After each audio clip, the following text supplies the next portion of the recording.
Yeah. That might not be the fun intro. Why not? Oh, we're kind of laid back here, Ray.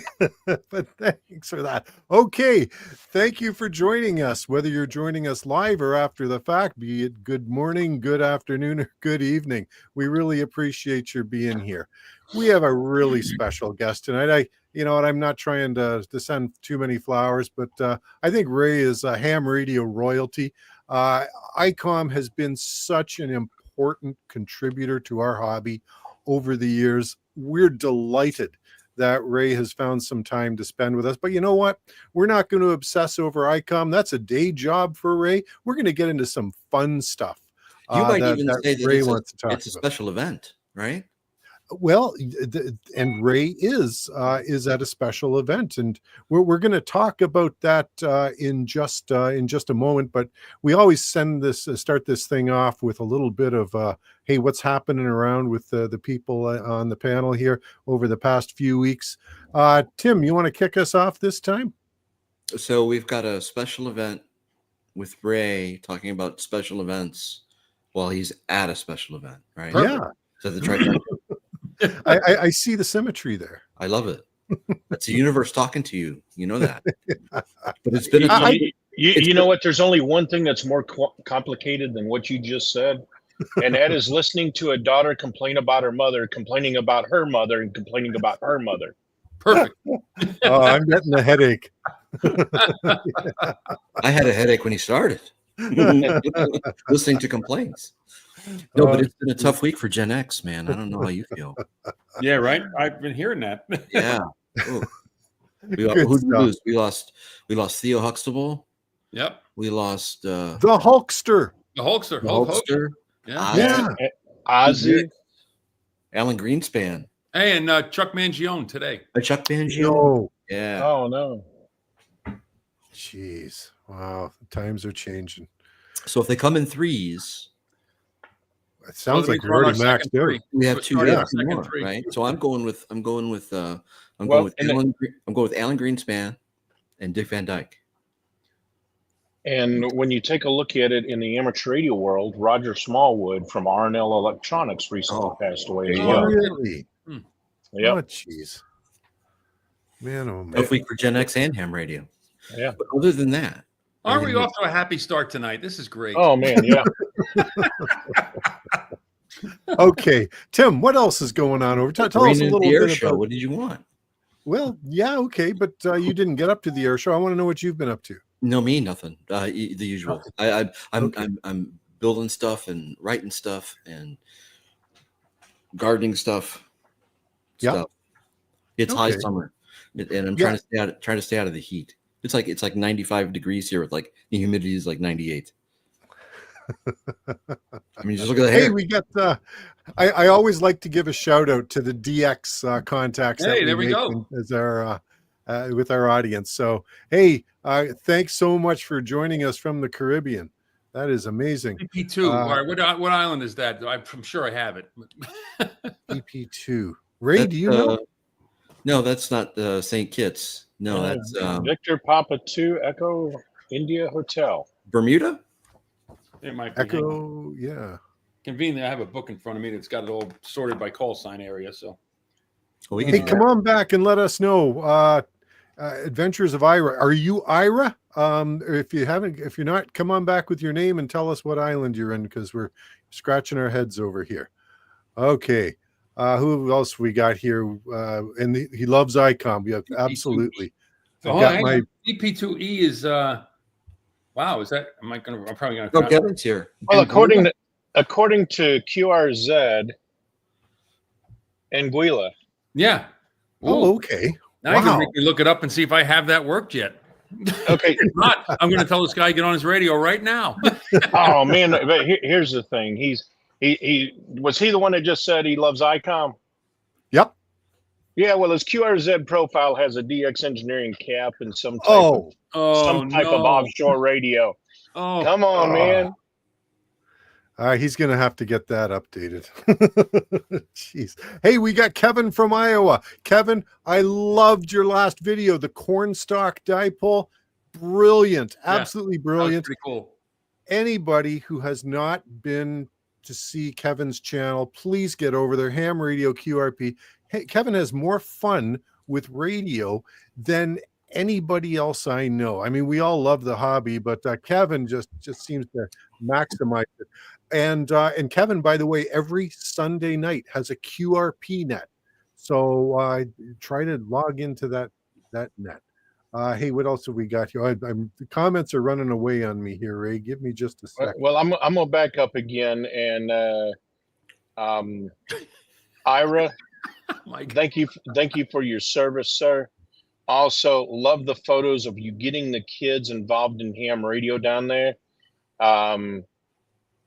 Very awesome that you're doing that. Looks like a scouting troop. So a lot of great pictures on your QRZ page. Thank you for what you're doing with the kids. And again, thank you for your service. Beautiful. Hey, look, his name is Mike. He's in recovery. Oh, we got Mike, N9JA, and he's an Icom fanboy, and he is. Yeah, Very no true. doubt about it. Well done, Mike. By Thank the you, way, Mike. there's another channel, M2MAK. If you haven't subscribed to Mike's, get over there. Yeah, good channel. All right, who else we got? So Anguilla Island, Yeah, St. I Vincent. just looked, and I His have name is EP2EIE in my logbook of the world, so I have worked Anguilla. Good stuff. Hey, we got Shane, Scout 75. Shane, thanks for joining us. Really appreciate it. There's another channel. Get over there. Shane, you just had a last video. Watched it, loved it. Really enjoyed that. Well done. Is that the one he broke his antenna, or is that a newer one? Oh, you know what? I don't think I saw the one where he broke the antenna. Yeah, he so broke his, maybe, or he tweeted it. Or he did something. I offered him.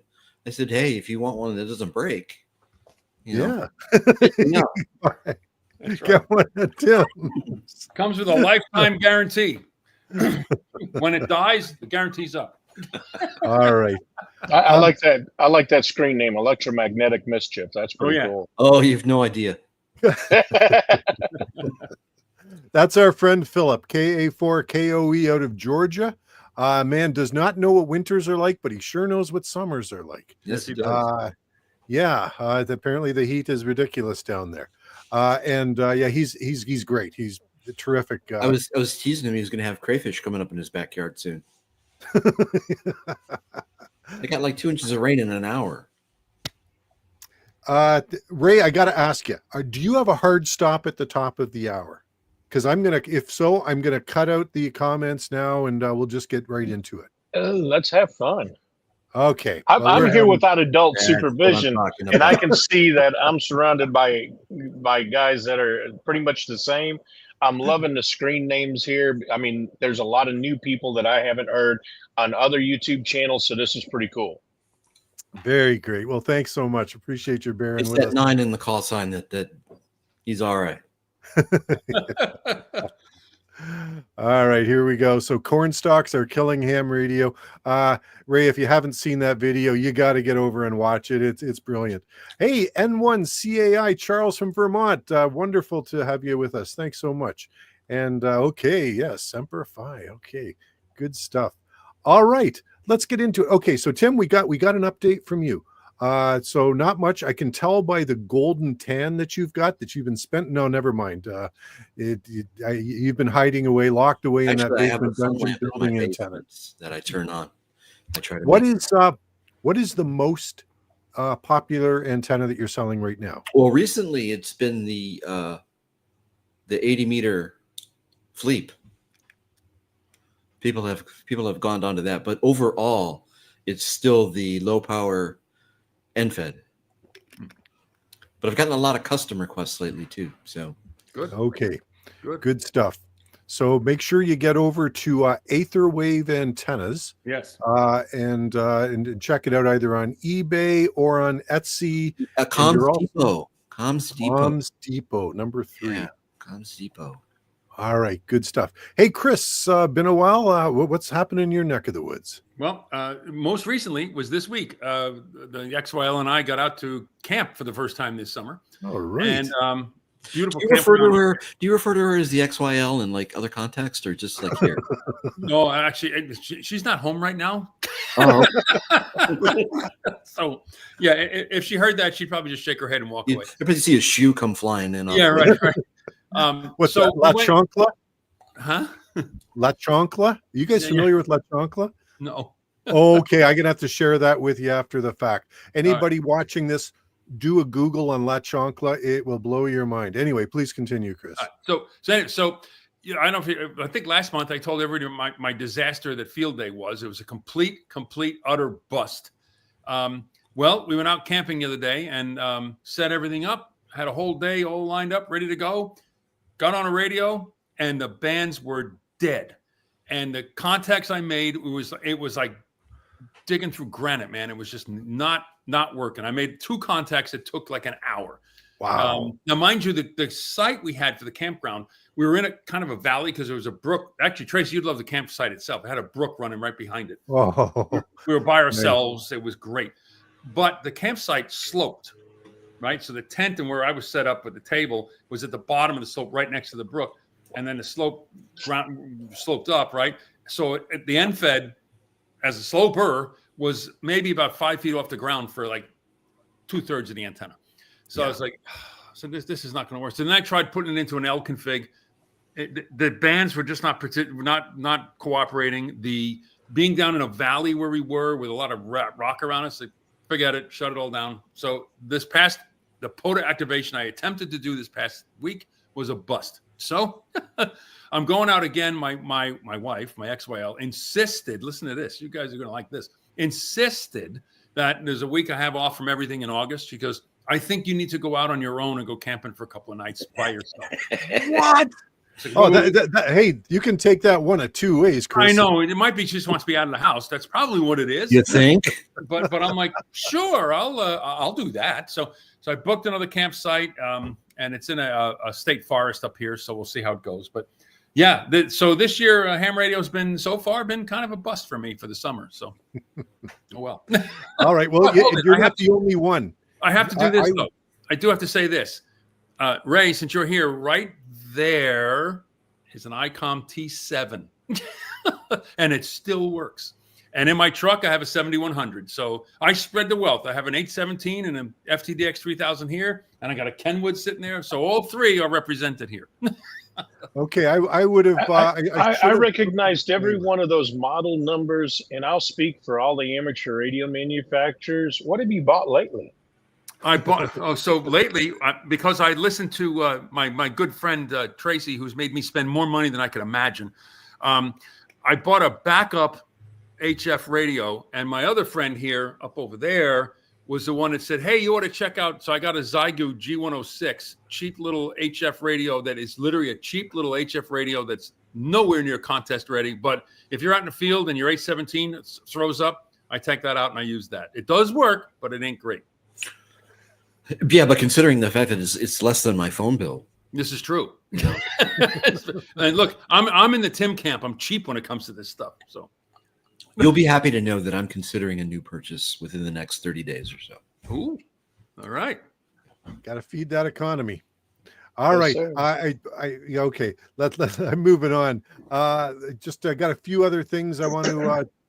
I've got a few other people I want to recognize. We've got VA2 SIB Sebastian from Montreal. Thanks for joining us. Rob Noakes. Hey, Rob. VE3 PCP. Cousin Eddie. Thanks for joining us. All right. Here's Kevin in Iowa. Kitchen pass for a week of camping. Yeah. Although I must admit, with enough advance notice, I am going up to Lake Superior next in 3 weeks' time to spend 5 days up there. So Hey, do you still want to try and do Lake Michigan this fall? we'll have to talk about that, Tim. But yes, bottom line is yes, absolutely. We'll have to, but we actually have to talk about it. We can't just bring it up in passing. We have to actually make some plans. Okay, let me rip through a few more of these. Here we go. 7,000 in the Funk Wagon. That was a classic radio, Ray. A lot of people still love those 7,000s. I think we have a hater here. Well, I'm not going to pay much attention. Okay. I want to move along. Poor Ray's been sitting here indulging us and I want to talk about some really good stuff. Yeah, that Disney Ray does all wants to that. talk about. Excuse me.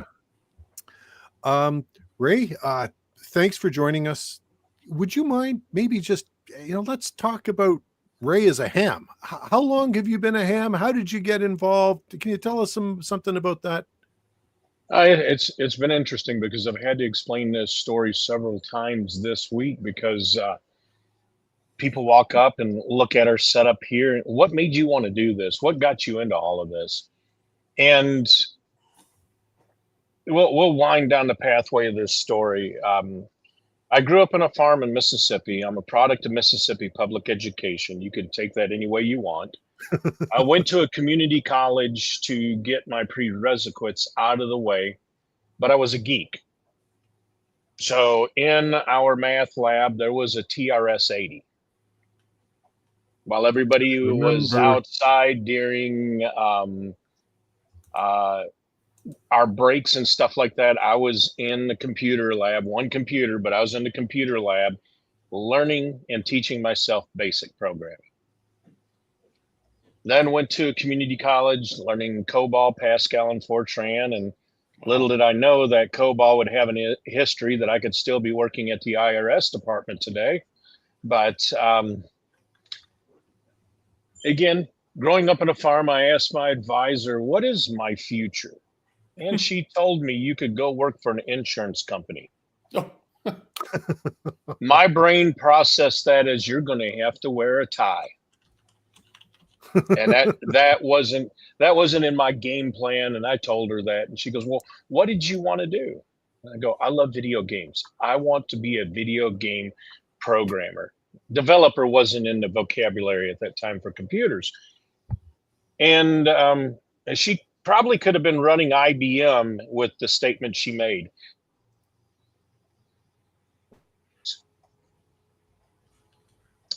And at that point, I'm like, yeah, I'm not sure I want to go play with software because I don't want to have that kind of lifestyle. And then went to the electronics lab and saw a computer wide open. I'm like, ooh, this is pretty cool. Changed my major, got into electronics, and then went to work for a ham radio company in Mississippi. I worked 6 years at M9JA Enterprises. I started out as electronic tech, migrated over to tech support, and then I started there in September, and then within 3 months, I was on the technical support line answering all kinds of ham questions. And then the place vacated in May. And I'm like, what's going on here? Why is everybody leaving? And when they all got back, I started hearing all the stories about this ham radio convention called Dayton. So I went and got my ham radio license because you've got to be a ham to talk to hams. They'll bypass you as soon as they don't. It doesn't matter if you develop stuff that they're using. They don't want to talk to you if you don't have a license because you're not a real ham. So by the next year, I got my license. I was standing out front talking about the M9JA 1278, the multi-mode TNC packet, RTTY, CW, you name it, it did it. And ended up getting into sales after that because I had the gift of gab, traveled for them, went to Friedrichshafen for the first time in 1990, went to Pescara, Italy to do a ham fest there. Wow. And then everybody kept telling me, you need to go work for a real manufacturer. Tried to get on board with Icom in sales, and corporate America is much different between Seattle, Washington, and Starkville, Mississippi. I could be a domestic and international sales manager at M9JA, but that wouldn't get me in the door at Icom because I didn't have a 4-year business degree. But luckily, I had a friend that worked at Icom, got me in as technical support. And oh gosh, there's just some DX right there, guys. That's JO3SLK. All right. Thanks for joining us. That's Greg Cook there from from Osaka, Japan. He does some cool stuff with that 703. He does castles on the air. Oh, Nice. So go activate a Japanese castle that you're talking about, something that was built 1400s, 1600s. man. Wow. Anyway, got on board with Icom, and took me about 3 years to get into sales at Icom. And that was 32 years ago. So in that time frame, they've moved me around from being district sales manager to running the amateur division to now where I'm in charge of our amateur aviation and marine products. Nice. Nice. Now, we talk about our XYLs and telling us to get out of the house. We were given a chance to escape Seattle and move to Dallas, Texas back in 2017. And we had lived in Chicago, and because of my sales territory, Oshkosh, Wisconsin was in my sales territory, and I became friends with a lot of the guys here at the Warbirds at EAA, ham radio operators. So in 2017, we moved out here. I said, I want to go on vacation. I've always wanted to camp at Oshkosh and not have to work the booth. So I got to do that. The guys said, hey, you need to come down to Warbirds and see our special event station. There's two guys sweating themselves to death in what is like a closet. They can't see daylight or anything. They don't get to see anything going on. People don't know that there's a ham radio special event station for the Warbirds. And I go, you know what, guys? This is horrible. If you get me down here with the Warbirds, I'll be more than happy to do your special event station for you. I'll coordinate everything. I'll get the 1x1. We'll do commemorative QSL cards for them, and just on and on and on. They're like, okay, go for it. And here's an example of one of the commemorative QSL cards from last year. Nice. That's a nice card. Oh, geez. Oh, man. And then on the back of it, we fill it out. Not cheap. We used the logging software last year where no one recorded who the operator was. So every time I see the guys, do we have the op? Do we have the op? Because it was so embarrassing to write down here where it says operator unknown. Oh, wow. Mm-hmm. But Growing pains. we've been doing these for quite a few years. And to give you an idea of the show, last year, and I'm gonna have to cheat here. Let me get my glasses so I can read the stats here. 1,600 forums, 686,000 people, 861 exhibits, 6,000 volunteers, over 10,000 aircraft, and over $170 million generated for the local economy. So this is a massive event. And if I can share my screen real quick, I'd love to show you guys some of the photos. And let's see, I think, there we go, share screen. And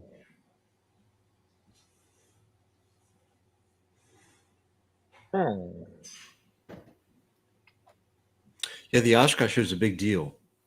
I had a girlfriend once whose dad had a plane, and he would go up there every year for the show.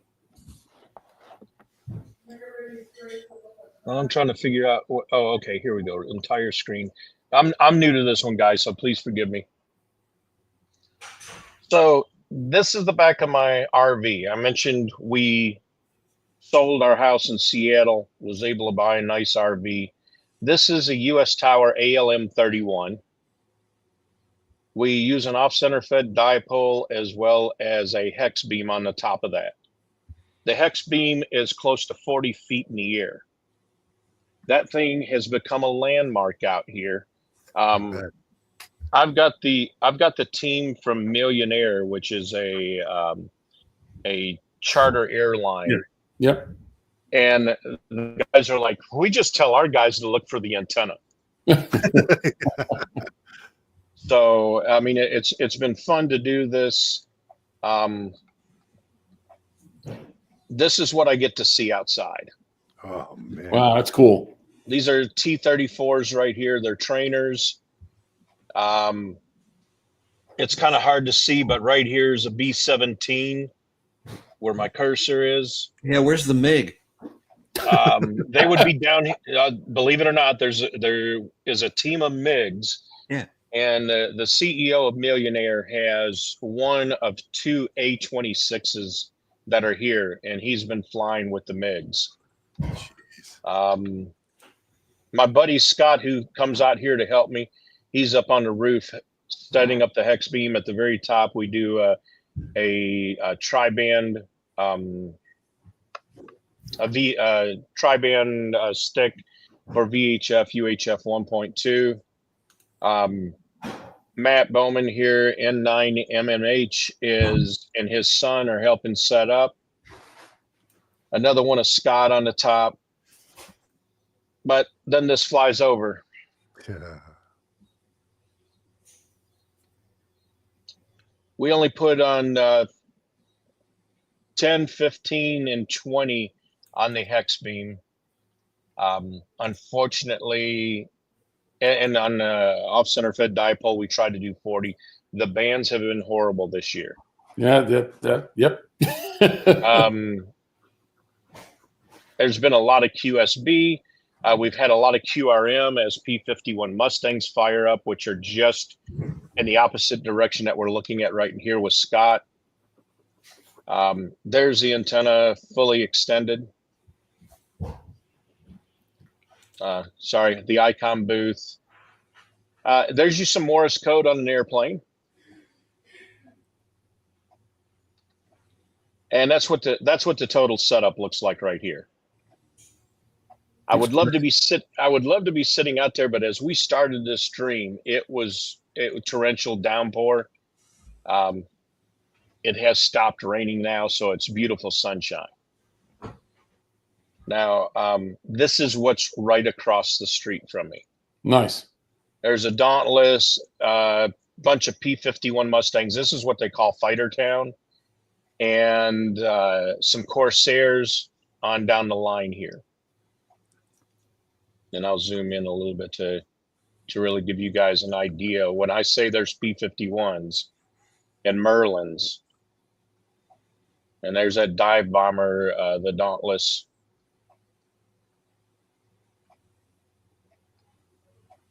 And some of these airplanes have been in movies like Pearl Harbor and some of those.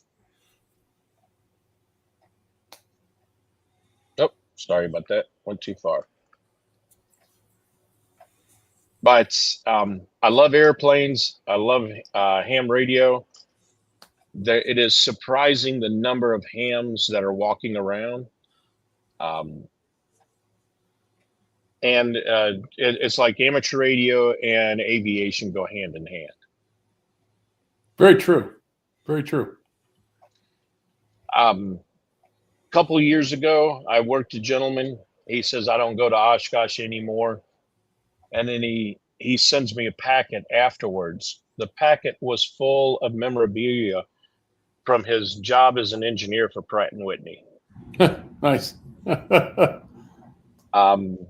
We had a gentleman last year. He was from Germany. He was just attending Oshkosh for the first time, walking around, saw that beacon 35 feet in the air, walked over, told us his call sign, sat there, operated for about an hour to 2 hours. And then he didn't realize what was about to happen, but my buddy Scott and I, we were just looking and waiting for his reaction.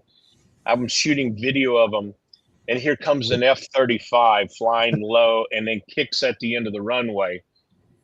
He forgot to let his foot off the foot switch in the middle of a QSO, and he does one of these just to look at it. Nice.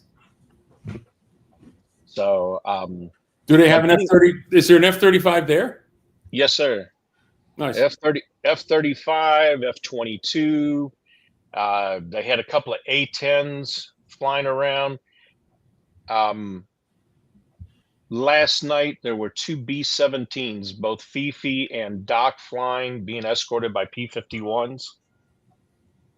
Just to see that kind of stuff is just mind-boggling. My wife worked at Northrop Grumman when the F-35 was being developed and built, and she wrote code. And one of her main part of her project was to work on the heads-up helmet display that they have, and she got to wear it. She got to try it out, but yeah, that was in her previous life. She was doing software for that thing. Well, it definitely a beautiful aircraft. Oh yeah, sure is. We've been operating since Monday. We operate between the hours that the show's open, between 9 to 5. 20 meters has been our most successful. Like I said, I tried 40 this morning, about 45 minutes, one queue. The queue was at Camp Scholler here at EAA, so that was about 2 miles. He did get a 5.9, very strong signal from the campground, but could not hear anybody else. Our best year, I was running about 230 queues an hour. Ooh, nicely done. This year, I think I did 45 queues in 2.5. Yeah. And I could have one guy writing one moment, he's just pegging the S meter. He's definitely 20 over. And by the time I give him the signal report and he comes back, I can barely make him out. Yeah, it's been the conditions have been just brutal, really rough. And here we are at the top of the sunspot cycle. Yeah, right. This is supposed to be the high water mark for us, right? Well, there's been a lot of those coronal ejections. I think that's we have a lot of solar storms is what we're getting hit with. So. Mm-hmm. Yeah. But that's some of the mystical magic of ham radio. Yeah, if it was easy, if it was easy, people would be bored. That's right. Yeah. Yeah, I always equated it to fishing, right? Yeah, what's that old bumper sticker? A good day fishing or a bad day fishing is better than a good day at work. That's right. And so you can spin the dial a bit and struggle to make a few contacts, but it's still fun. I'm sorry, I can't associate with that line. I mean, a good day at work for me is with ham radio. That's true. That's very true. I see, and I got to say, I'm curious about that, Ray, because the old axiom is if you make your passion your job, you will burn yourself out on it. But it sure hasn't happened in your case. It does have its moments at times. I mean, some of you guys can get real trying.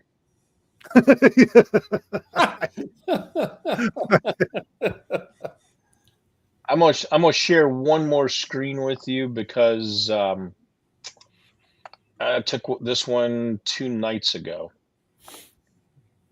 and I'm sorry. What's the first thing you guys see?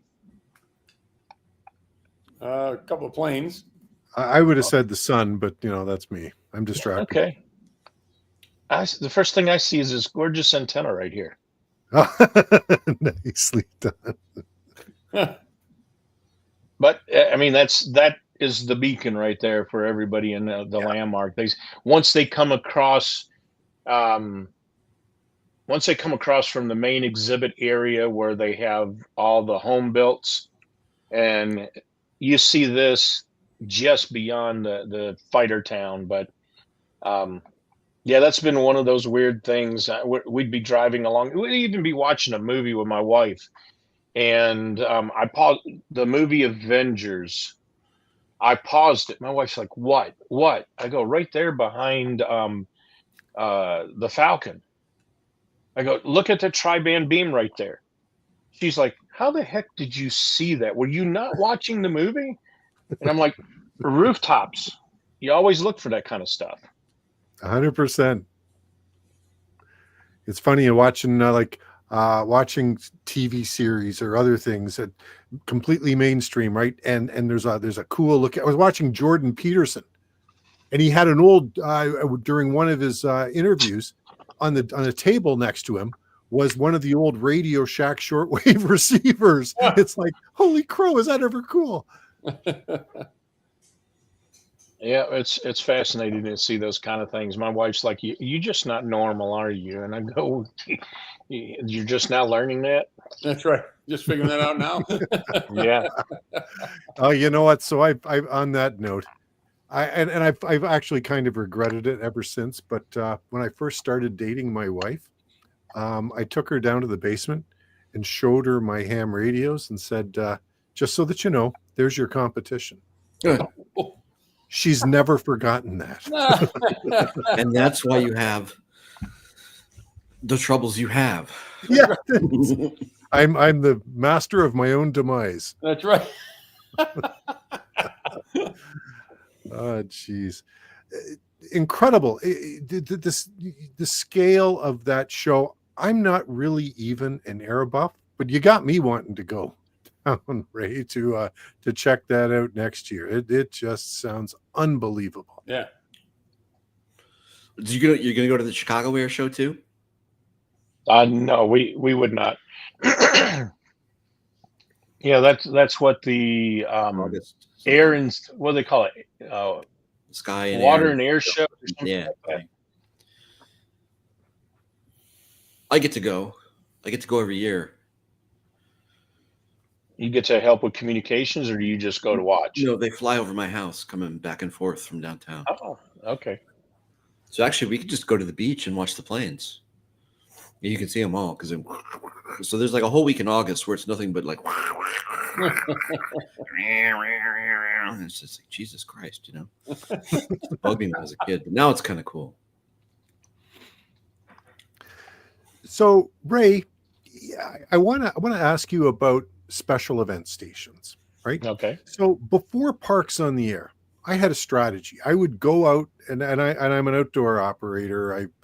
Somebody left a comment on one of my videos recently saying, I don't think I've ever seen you do a video from inside your house. And it's true. I never have published one. So I like to get out and do stuff. And before Parks on the Air came along, my strategy was to find special. If I was calling CQ and not making any contacts, I'd be hunting down special event stations. Sure. Because they're always sitting there listening. A great resource to learn about some stuff as well, right? It's not just ham radio anymore. You're not just communicating with the guy who's looking to make a contact, but he's got a bit of a story to tell, which is interesting unto itself. If they do the special event station right, there definitely is. And I know in this one over the years, I've had people ask me, and I have no problem when they ask me this, what's around you? I'll explain to them. Right behind me are P-51 Mustangs, Corsairs. On the other side of my RV are L-birds. Even farther beyond that, and I would just start naming off the different aircraft. Mm-hmm. If there's a plane flying and they can hear, especially during the Warbirds Air Show on Wednesday afternoons, I'll keep it keyed a little bit. I'll pause, and then I'll tell them what's flying above me right now. That's cool. I mean, that makes it real fun. I've listened to other special event stations, and I've gotten into the mode where it's like a contest, log as many as you can. But the ones that are really curious about what you're doing, love talking to them. Yeah, good. Although I did have one today that wanted to describe everything about his home shack, his antenna, just got a new one. Seems to be getting out good, just on and on and on, and just let him go. Yeah. I'm with Tracy. Like it is fascinating when you tune around and you hear like some special event, celebrating an anniversary of something, and either a location wherever they're set up or something like that. And it is interesting to, even if you don't get into the conversation with them, you just listen for a while and you hear, then you'll get the bits and pieces and figure out what the special event is commemorating. And it's, they're fun to operate. They really are. Now, it's interesting. Electromagnetic Mischief just mentioned he touched an ME 109. We have one of those out here that flew in. Is that the one that they did? I saw on Twitter. They showed a video of the setup. There was like the ME 109 flies in, and the P-59 comes in from behind and sets him up for the kill or something like that. That was a cool video. Yeah. Was that you? No, that wasn't me that did the video, but it was interesting to watch that. And I did just find a photo of EAA from the air. So, Tracy, I'd love to show that one if it's okay. Oh, absolutely. Please do. So this is an old photo, but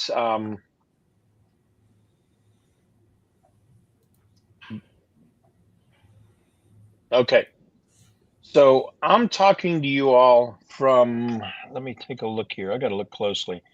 So this is all the Warbirds area right in here. There's Warbirds headquarters right here. So you're going to see a lot of, here's Warbirds headquarters. So you're going to see the mid-range bombers here. They usually have a couple of DC-3s back here. Your jets, your T-28 row is right in here. And I'm usually, the last 3 years I've been right here. This is Fighter Towns area, and I'll see, oh yeah, I can zoom in. Okay. So this is Fighter Town right here. And this is a pavilion. I'm right here. You're right in the middle of it. Yes, sir. Yeah. Now all this area right here is for the Warbirds volunteers. This is where they get to camp. So, I mean, everybody is right there. Camp Schuler, in this area right here when these two boxes go away. And it spreads all the way back in here. This is all campground right off of the Highway 41. And there are planes parked all the way down here. Oh, jeez. So yeah, this place is packed with people, and all these little areas are people that have flown in. You'll see them do tents or blue tarps, and even on the other side of the runway, it doesn't really show all of it.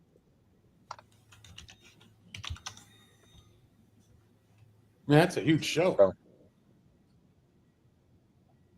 So. Oh no. Hoping he might have disconnected himself when he was losing the screen. Well, here, if you want to share, or if you want me to share, Boeing did a fly. Oh, here's that video of the. Yeah, sure. Go ahead, Tim. Here's the video of the. Ray will be back. Hold on a sec.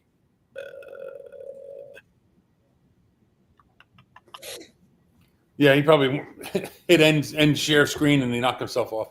Share screen. Here we go. Okay, here we go. Ray's back. Yeah, I hit the leave studio button instead of stop. Sorry about that, guys. You see it? No, I'm not. It's not showing up for me, Tim. Here we go. Try it now. Okay, I think I got something now.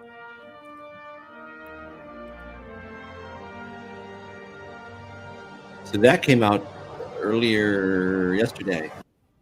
Here's another one. And there was a Boeing did like a drone shot of the whole thing.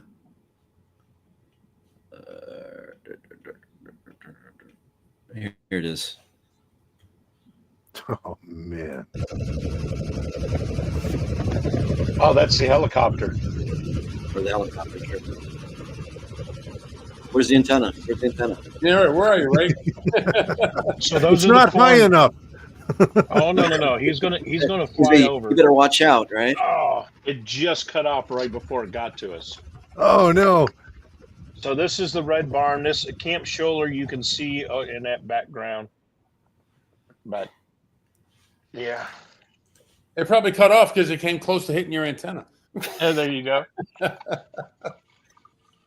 What the hell is that thing? So yeah, if you Abort, use yeah. Twitter, if you use Twitter, just hashtag OSH25, and all that stuff comes up. Yeah, that is really cool. Hey, Kim, K6YYL joined us. Hey, Kim, how are you doing? Nice to have you with us. There's a POTA elite. Hall of Famer. Yeah, she's really something. All right. So Shane's saying he needs to visit this one. Oshkosh is only 5 hours away. Oh, Yeah. Hey, come pick me up, dude. You're on the way. Yeah. Well, that'd make a heck of a combination. Yeah, come pick me up. Well, you know what? We'll load up. We'll rent a Winnebago and just truck out there. Hey, didn't your wife just get an Airstream? No, it was my sister. Your sister? Oh, Yeah. okay. Yeah. No, my wife got the she shed. Oh, right. Okay. It's There the you go. 1964 Vacation Air. You don't need the Winnebago. I'll take the Winnebago, thanks.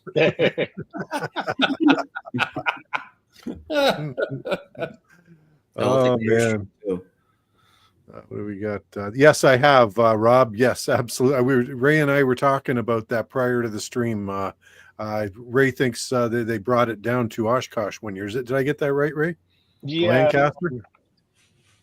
I can't remember what year it was, but there were a lot of photos on Wednesday night and Saturday nights. They do the night show. There's a lot of fireworks, and there were some gorgeous photos.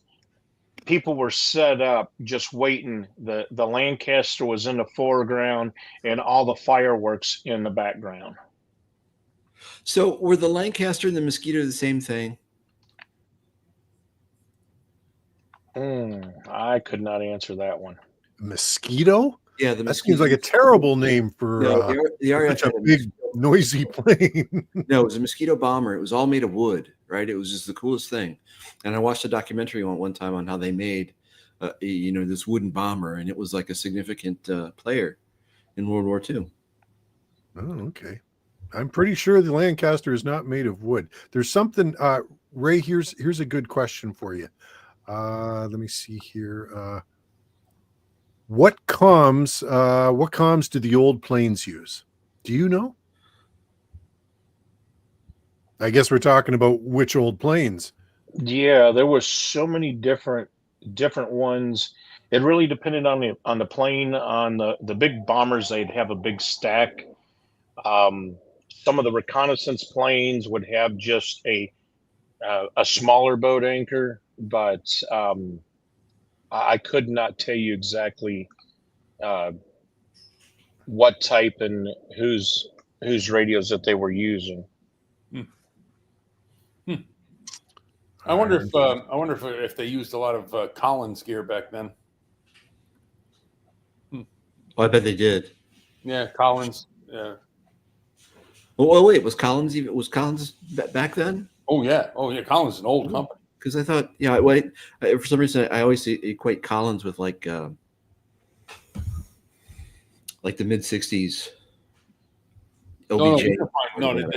They're further back than that. Did they? Yeah. Yeah. I'm not an old radio guy. I wish I was. It's too much like homework.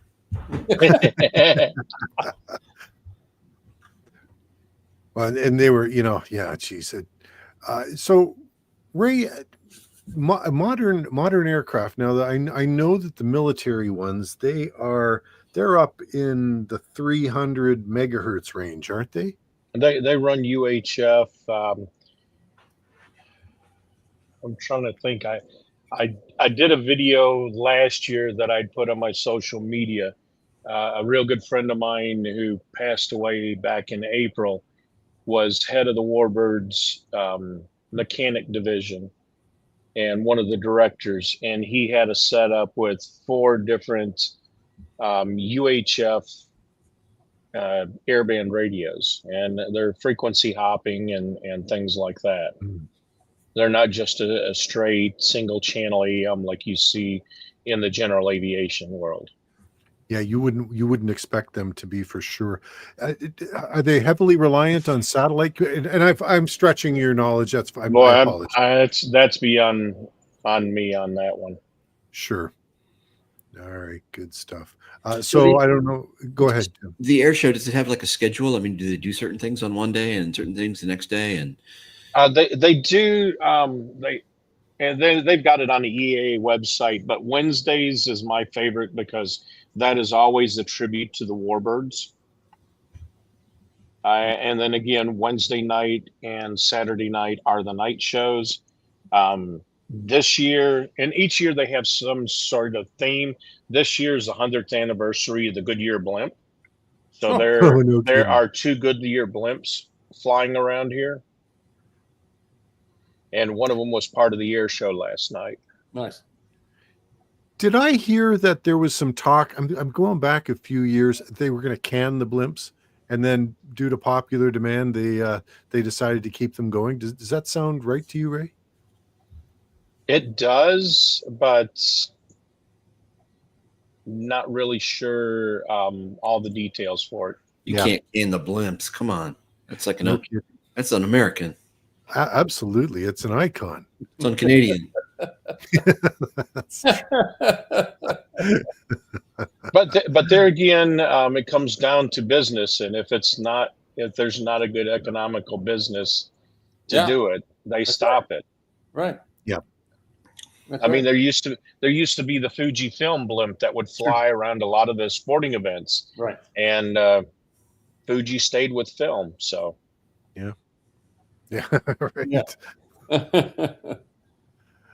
All right. So what's tonight then? Are they doing anything tonight with the weather, or they finish up or go into the weekend? Or it ends tomorrow, doesn't it, or something? No, it goes through Sunday, and they'll have the normal air shows end between 5 and 6. Really depends on if they run over. But again, Wednesday, Saturday nights are the night shows. What do they do at night? Other than blink? They blink. There's some of them that will have fireworks shooting off the airplane. Jeez. The Titans, which are the Titan Aviation Group, or no, that's not the right term for them. The Titan Flight Team flies 4 T6 Texans. They're lit up with LED. They do a lot of smoke. They do Cuban 8s and all kinds of different aerobatic moves in those gorgeous T6 Texans. What's a Cuban 8? It's actually a kind of like a fighter maneuver where they'll be flying along and then they'll do inverted and then they'll rotate to where they're flat to try to get back behind the pilot that's attacking them. I got to tell you, those pilots are, man, oh man. Talk about skill and nerves of steel. So I'm trying to see if I can pull up something real quick to show you all, but they don't always show the best photos. When are you guys on the air again? We will be back on the air in the morning. 9 o'clock. I will try to get on earlier. I get in before I start working and get on the air that way. I mean, with me being a salaried employee, it's kind of hard for people to, well, you can't get on the air. You get paid all the time to talk about ham radio. Right. I'm like, I can take a break. Kirkland, Washington doesn't start work until 10 a.m. Central. So I'll be on the radio till 10 a.m. Will that be okay with everybody? But yeah. I did find a real good image here, and I'll make sure not to hit the exit the studio when I quit. Hey, we'll wait for you, Ray. Well, thank you. The special event call sign we're being asked. Yeah, what's the call sign? Whiskey 9 Whiskey, W9W. So this image is a long exposure. It's in the foreground. This is Boeing Plaza. There's a B-52 in the front, and you can see the fireworks and the swoosh through the air is one of the planes, and you can see where they shot off the fireworks from the plane. Oh man, that's cool. That's a great shot. And it was beautiful. I mean, boy, I know I'm going to probably call this wrong, but I believe this is an F-15 right here to Boeing Plaza. You got your B-52, a DC-3. Well, I can't remember this carrier. Looks like a C5 or something, isn't it? Or C5? Yeah, C5, I believe. And mismatched all in this are different fighters. Here's a World War II radial engine, probably. I really can't tell if it's got the bent wings or not for the Corsair, but just you name it, it's out here. I brought my son with me one time, or one of my sons. I've got 5 boys. I brought one of my sons. He was sleeping in 8 o'clock, and then all of a sudden, 500 foot off the ground, flying fast and hard, was a B-1 bomber. Oof, nice. What the heck was that, Dad? And I'm like, hey, that's your wake-up call. Get up, son. That's right. Get up. Exactly. That's reveille. Get up. Exactly. You go to one of these things, Ray. Is it a good custom to wear earplugs? I imagine it gets loud. Well, I wear Heil Pro Set 9s. Okay. Just walking around? No, not walking around. For a lot of the spectators, yes. But for us operating the station, we're wearing the Pro Sets, very good passive noise canceling headsets. And again, we have so many people. What are you guys doing? And we had a mom yesterday that her 2 sons probably were 5 years or younger, and heard her say, well, they've already closed the radio stations, boys. We'll come back tomorrow. 5 years old. They were curious. They were wanting to see the guys on the radios. Nice. So I did a podcast the other day, and I told him, I go, if your kid has got that technically challenging gene or technically curious gene, don't chastise them. Don't give them bad names or anything like that, like geek or or nerd. Just let them have a good time. That's right. Encourage. That's right. So Kim writes, 1994 just happened to drive right under the Pink Floyd Division Bell tour blimp on its way to Brackett Airport. It was at night and looked amazing. That would have been awesome. Ray, let me ask you this. Excuse me. So special event station, you want to do it right. And understanding that, we've got a lot of people who will be seeing this video who potentially will be involved in setting up or operating special event stations. Mm-hmm. Well, you're an old hand at this now. We know that you use good antennas. What tips would you have for people who are looking to help out with special event stations? Have an excellent team around you. Rule number 1, get people that care, that know how to operate the radio, and have patience to share with others. So no hands then. I mentioned I mentioned my buddy Scott. Scott has helped me every year since 2018. He's retired from Microsoft, and it's funny. I'm an honorary member of the Microsoft Ham Club, which is called Micro Hams. Nice. Gentleman's agreement. I don't complain about their software. They don't complain about my radios. We get along fabulously. Because I can guarantee you there's more wrong with their software than there are my radios. Well, you got that right. I want to tell you a story, right? I got to interrupt you right there. For years, I have worked in the software industry, and I have dealt with Microsoft here in Canada for years. They have a saying at Microsoft: if there's ever a problem, it must be the hardware. Mm-hmm. Or they need to write 20,000 more lines of code. I'm sorry, I'm breaking my promise to those guys, but I don't. Hey, I won't tell them. Your Ah. secret's safe with me. So how many?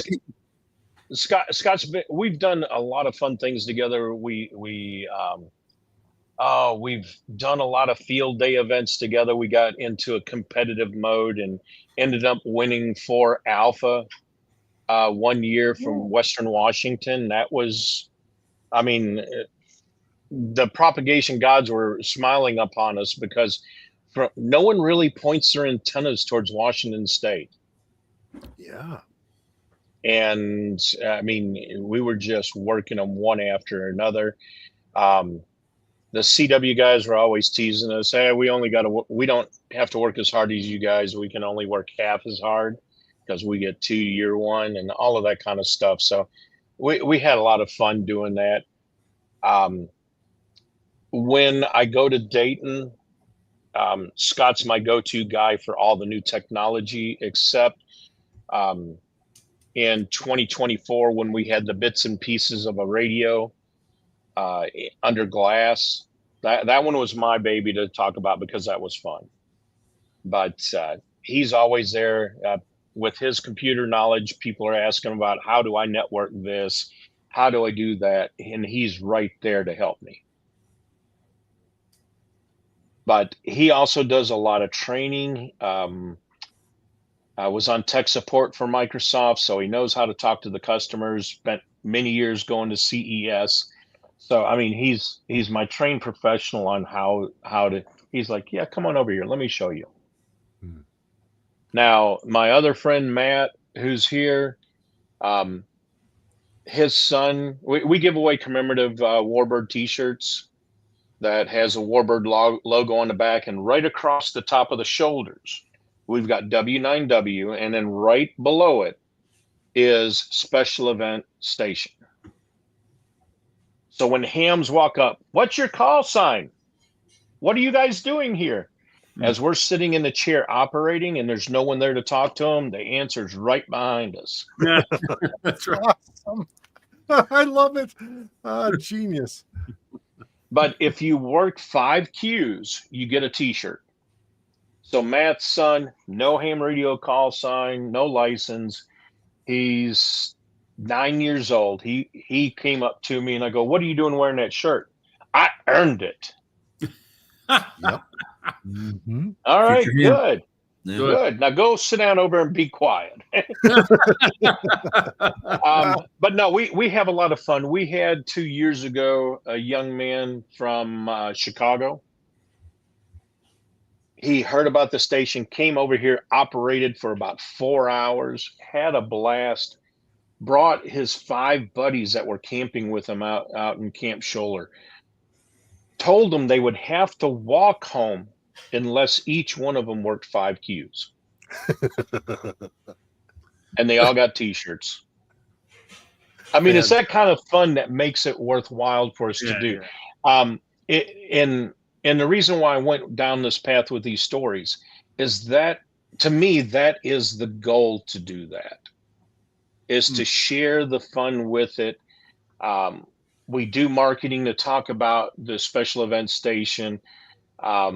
Everybody now knows to expect it around Oshkosh. I personally fill out every one of these QSL cards that we send out, label them, and put notes on them, because it's part of the passion to get one of these cards. I did get one guy that yelled at me because I was late.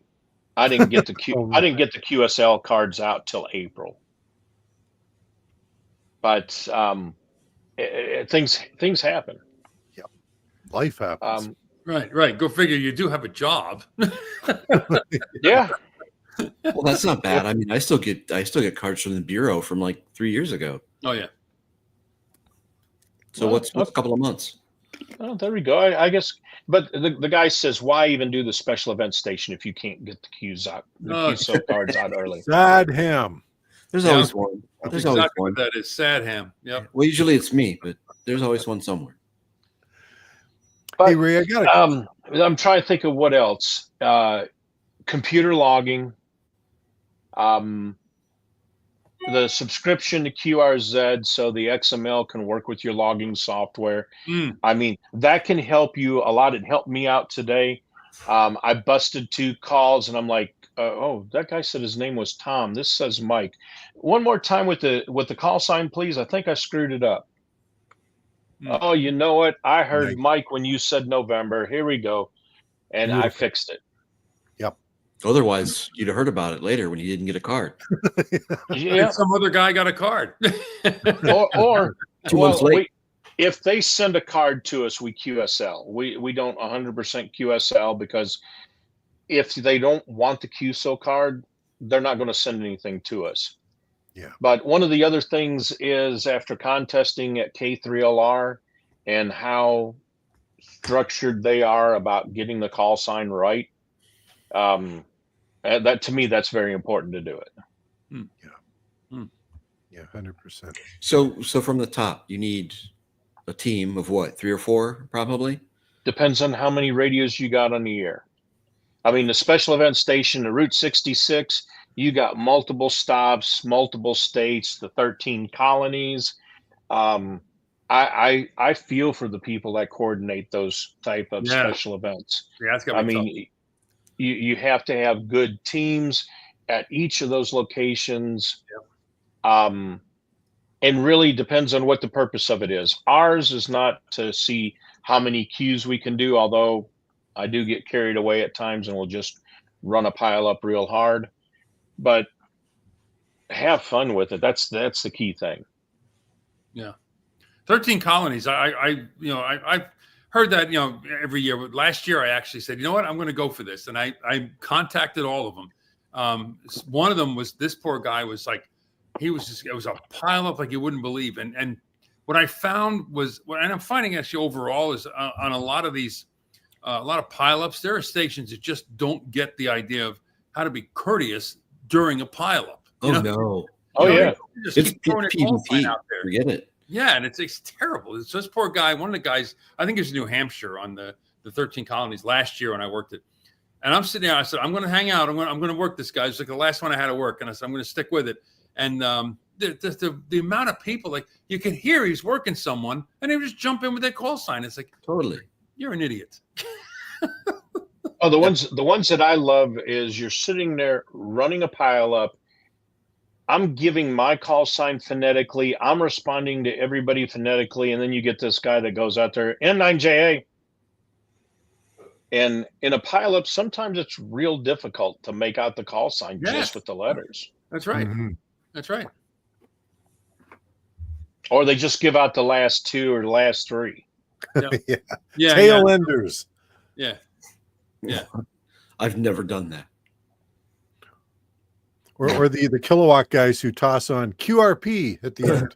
I've never done that. Yeah. I know. I will tell you this. I've done that. I'll throw QRP on the end in a pileup, and I'll tell you, the other day when I was at that campsite, of the 2 contacts I made, one of them was in Hungary, and the guy had a pileup that he was running, and I just called on, my usual Kilo 2 Charlie Juliet Bravo QRP, and what did he hear? There's a QRP station out there. Everybody hold, and that's how I worked them. So Nice. I'll play that card if I have to. Look, I got 5 watts in front of me. I'll play that card. and you were legitimate. Hey, Ray, here's a really good point here. Please, from Kevin, please remember us IC 705 owners out here and pause the pile up and ask for Icom QRP. Icom QRP. That's right. Well, at that point, it's funny. I had one guy. QRZ's really rough because people look up the call sign, and I love contesting. I love doing things that it's not my call sign, because you got that guy. Oh, N9JA, I got a question for you. Oh, right. All right. I'll do my best to answer the question, but please know that if you ask the wrong question, you can kill the band. Yeah. And Well, then the and guy goes, also- "Hey, you just came out with this new radio," and at that point, I don't see another word. And then all of a sudden, you hear somebody that does an ID. Well, there you go. You killed the band. And Well, then the guy goes, "What do you mean I killed the band? You asked him a question about his job. He can't talk to you now.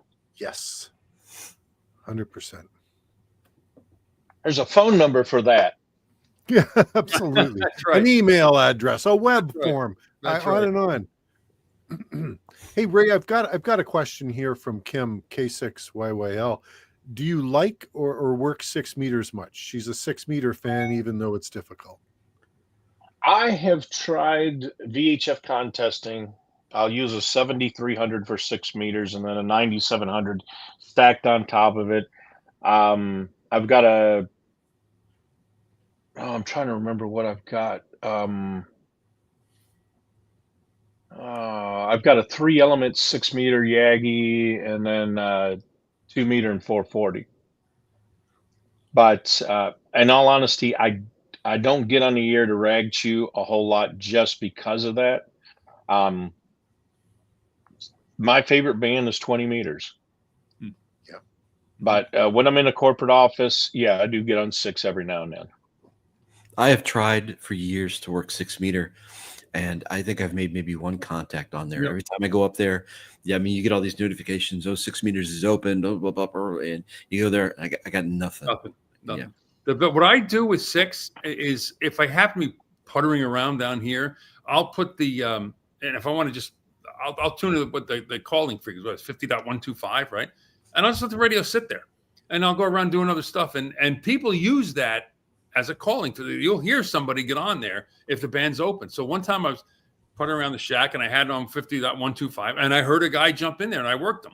But that's the way it works for me. I just kind of listen on the call. I can't. Did you put 6 meters on that big old hex beam of yours?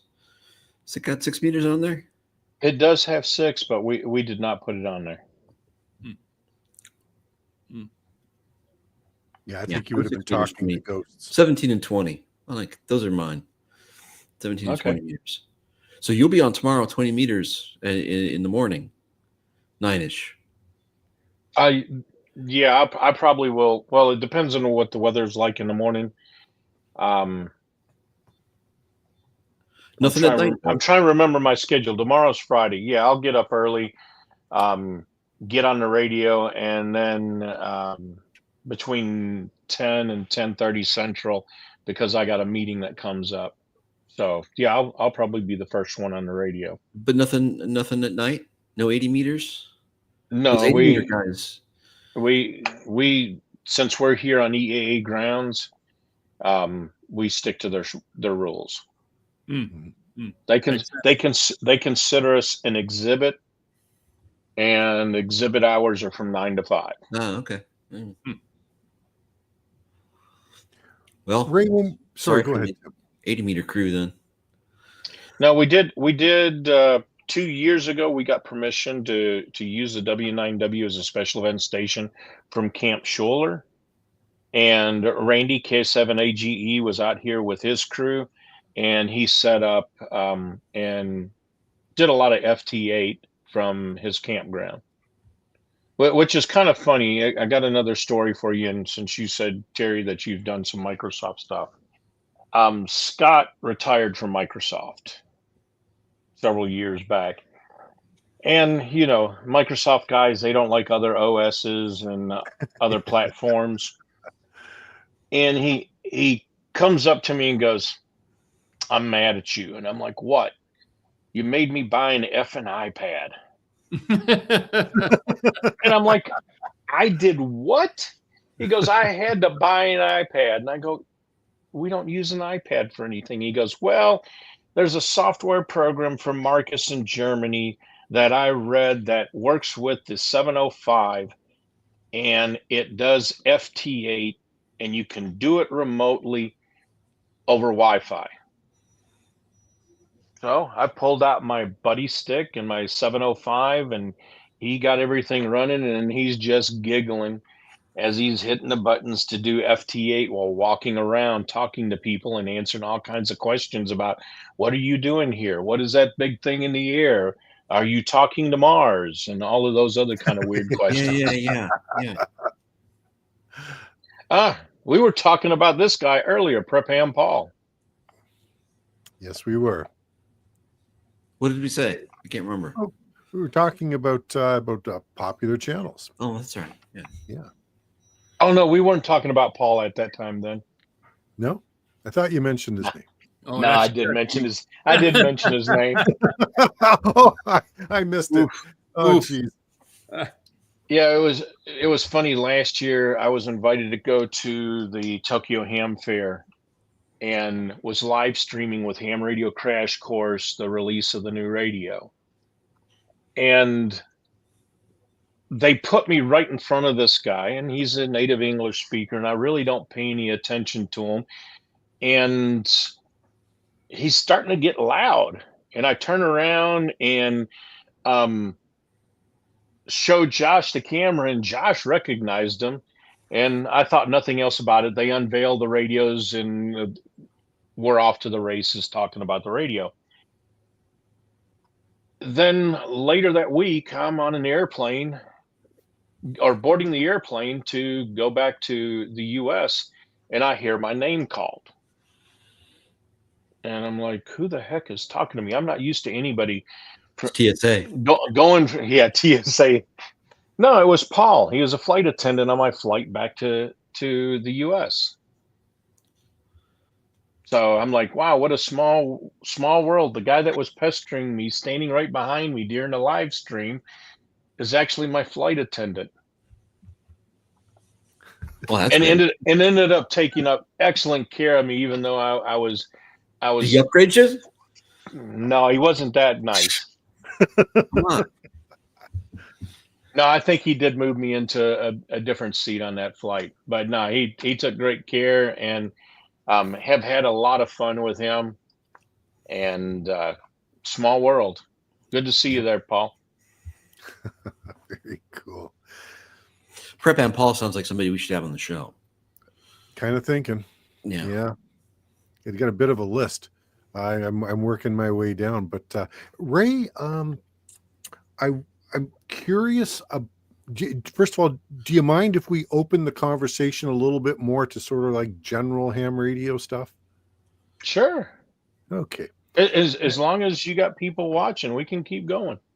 All right. That'll So be quick. yeah. Yeah. I guess what I wanted to ask you about was, where do you sit in terms of interest in portable operations? Do you ever go out and do it? I'm not talking about the special event thing. Do you ever get out and do any of that? Well, I just looked around, and then I remembered I forgot to top off the battery, my Bio 4 amp hour batteries. So Scott took it back to the house where they're staying. But yeah, I carry my 705 with me all the time in a backpack.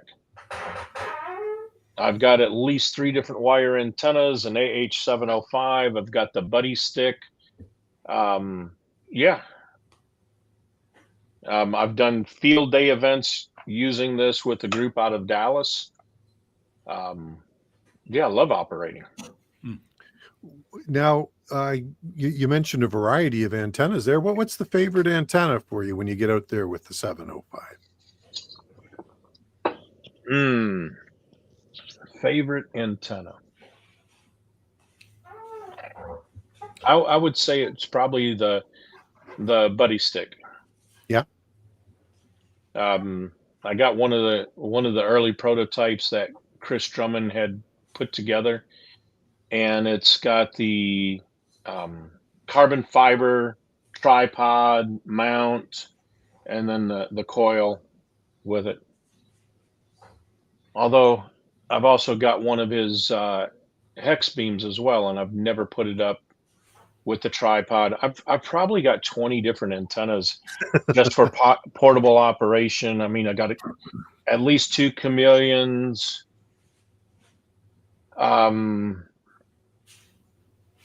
One of the oddest looking ones that's the most fun to play around with is the step IR crank IR. Oh, okay. I am not familiar with that one.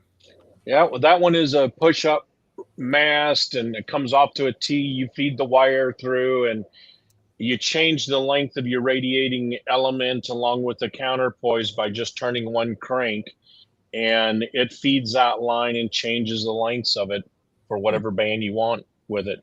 I am going to try to share my screen here and show people what we're looking at.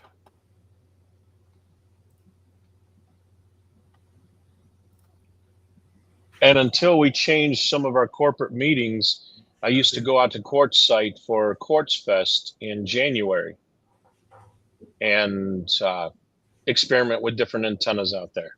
Mm-hmm.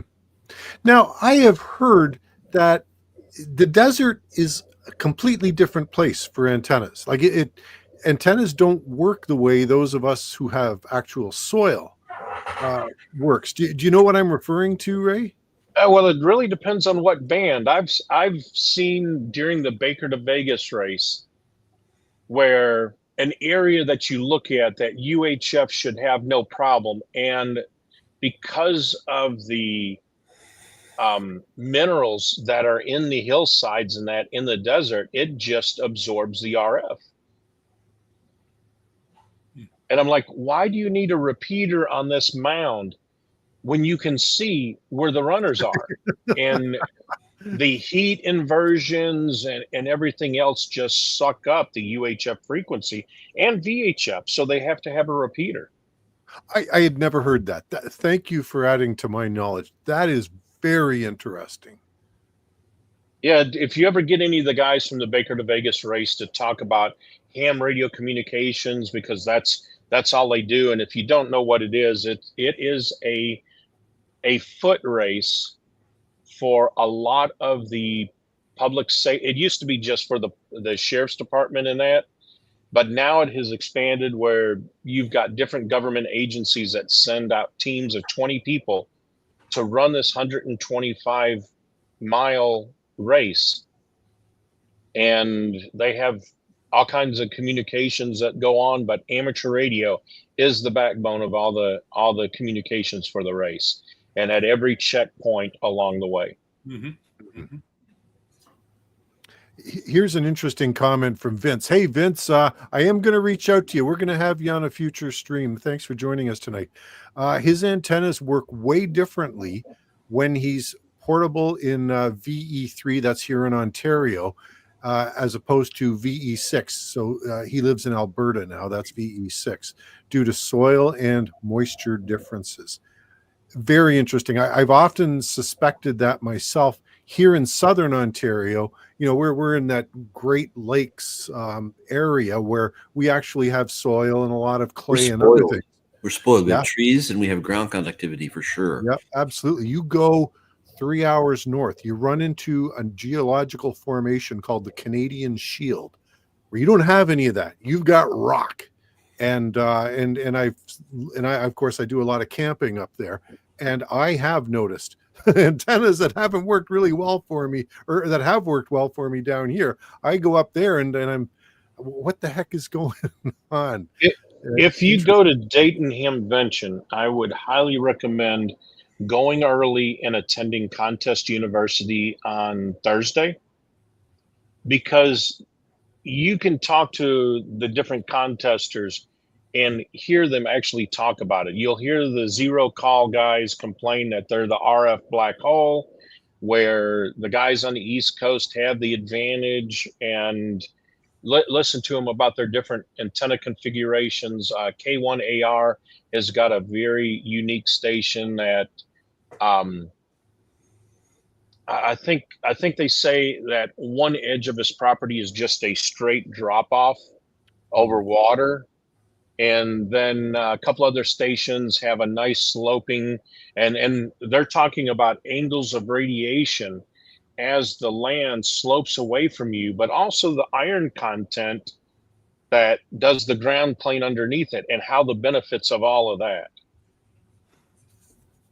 And Oh, that's- it's fascinating to listen to these stories and how to plan out your antenna system. W3LPL, I've done a field day event with him where we were a 27 alpha. wow. 27 alpha where 10, 20, 10, 15, 20, and 40 are all using Yagis. Two element 40 meter Yagis on CW phone and RTTY at the same time. Jeez. Wow. And the way they space these antennas, the common bands are in the null of each other Right. on where the RF waveforms are. Wow. W3LPL has done an incredible job of mapping out how everything is supposed to be set up, so you get little to no interference That's from great. That's radios, and to listen to these guys talk about it, and then share that knowledge with other contesters is mind blowing. Great. Yeah, Hmm. that's great. I mean, But yeah, that's the you'll hear a biggie. lot of the same discussions of what you just talked about. That you can move to a different location, exactly the same antenna, and you're like, "What the heck happened?" Mhm.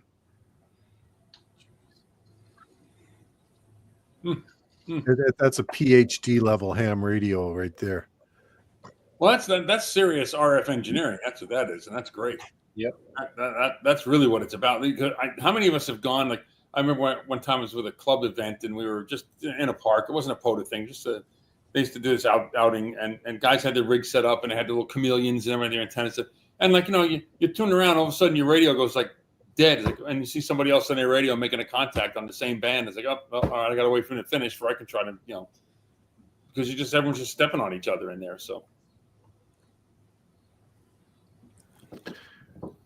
We got Kim K6YYL. I have poted from Salton Sea, which is 227 feet below sea level, so that added to the challenge.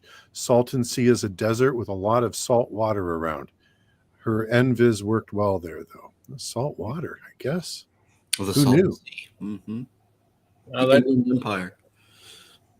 But I mean, it just what she just said just struck memory cell, and again with the micro hams group, one of the hams out there, N9JA, loves doing 160 meters. So doing a 160 meter contest from Scott's boat, tethering a long wire with a blimp. Sure. Band was going good, operating real well, and then all of a sudden it died.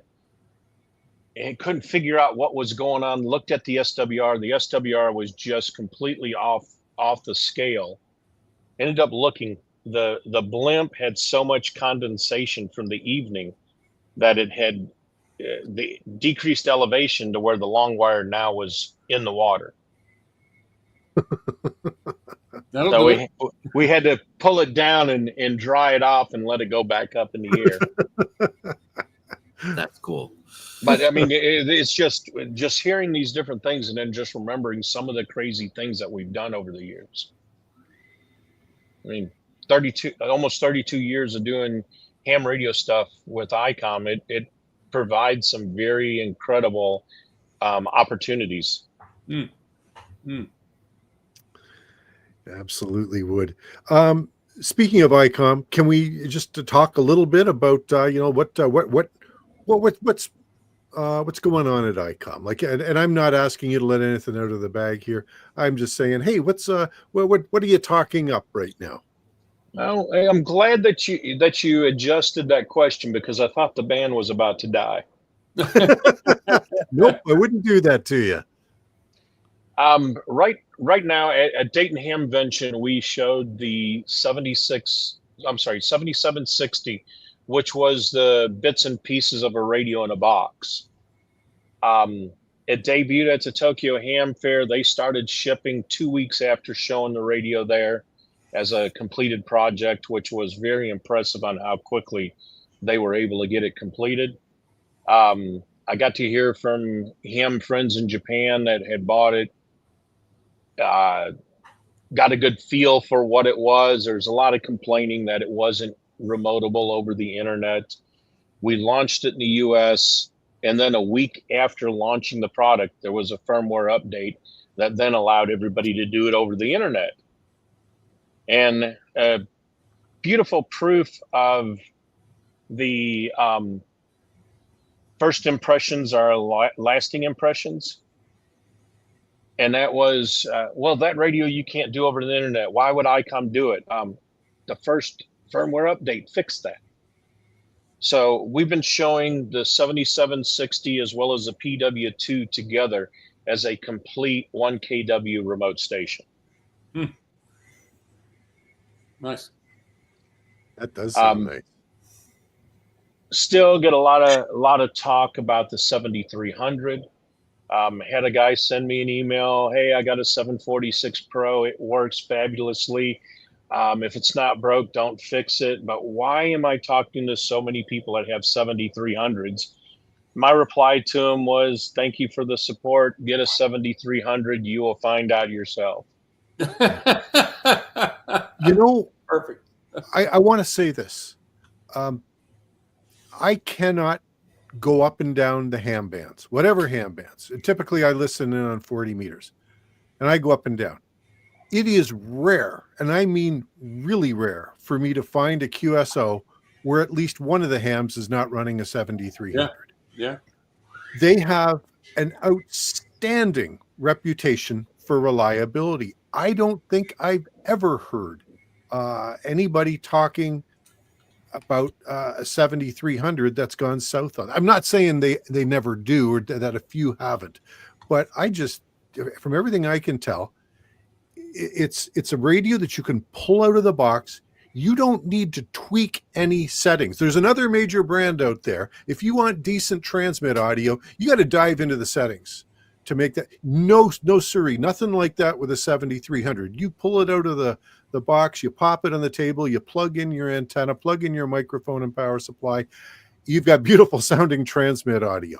You've got an easy to use interface.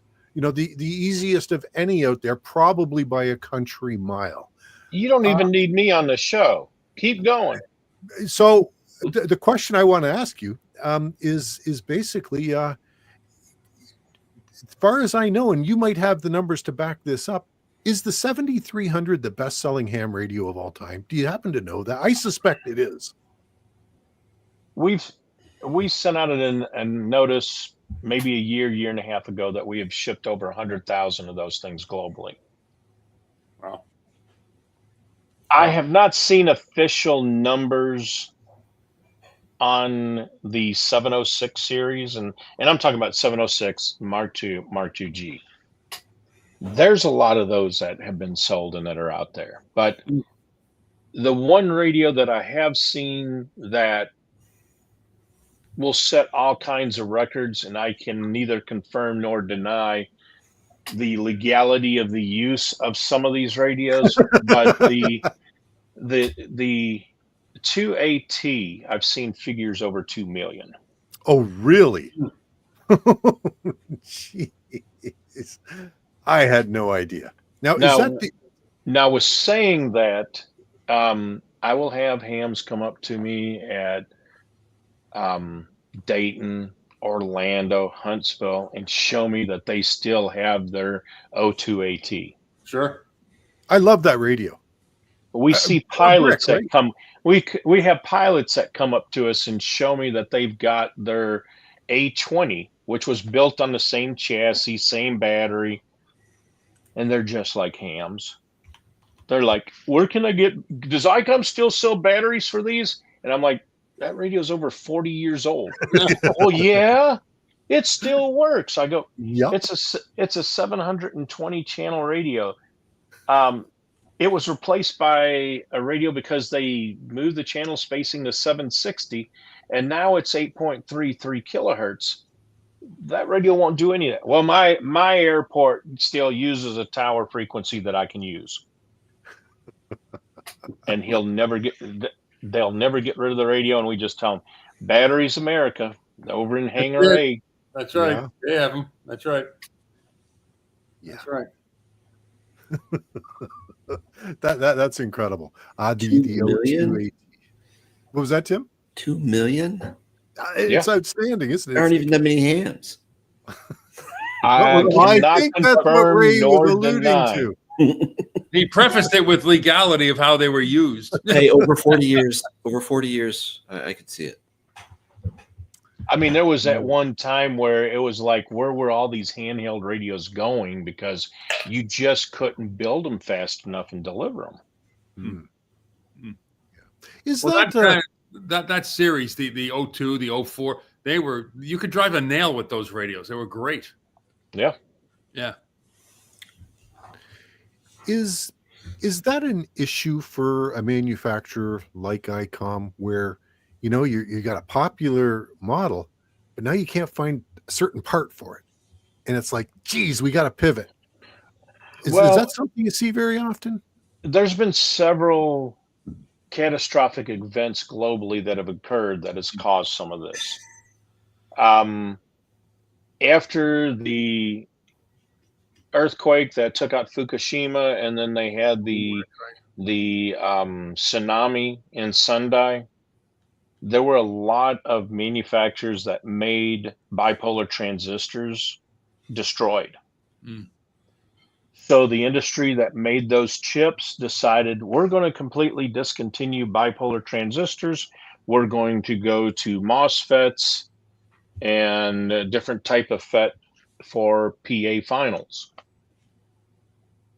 There are customers that have 706 Mark II Gs that are boat anchors or paperweights, and then some that have the updated boards that had the FETs. We had to discontinue so many radios because of that, and then break hearts of hams that had their favorite radio that, I'm sorry, we can no longer repair. The other catastrophic event was COVID. Yeah. We introduced at the 2019 Tokyo Ham Fair the PW2. COVID hit. The engineers couldn't work together. That delayed it. Then when everybody was able to start going back to work, some 6-foot distancing and all of that, they were able to finish designing the radio, perfecting it, or the amplifier, perfecting it. And then they start getting notices of components that were discontinued and no longer available or in short supply because a lot of factories were not coming back online. So we finally started shipping the PW2 in February of 2025, 6 years after the introduction of the amplifier. Yeah. Yeah, that's got to drive somebody in your position nuts. Oh, right? it does. It's a massive headache. Now it's like, well, we got, if I talk about a new radio, they're like, oh, what year? I say, oh, it's going to come out in December. Yeah, what year? Hey, I'm going to say this, and I'm not going to kill the band, because this is not a question. This is a statement, and I think a lot of people who are watching this are going to be right there with me. You know what we don't see in the amateur radio market right now is that 706 Mark II-G replacement, a mobile form factor like the 7000 was, right? Don't see the big gaping hole there for Icom. Just a little tip. That's all I'm going to say, and I'm not going to say another word. Not you too. 7100. The 7100, it's not current, right? Yeah, it's still a current model. Yes, it is. We had to discontinue it for a year and a half until we re-engineered it with new parts. Okay. Oh no. Sorry. You said the 7100. Yes. Okay. Here's okay. You're right. You're right. Mm-hmm.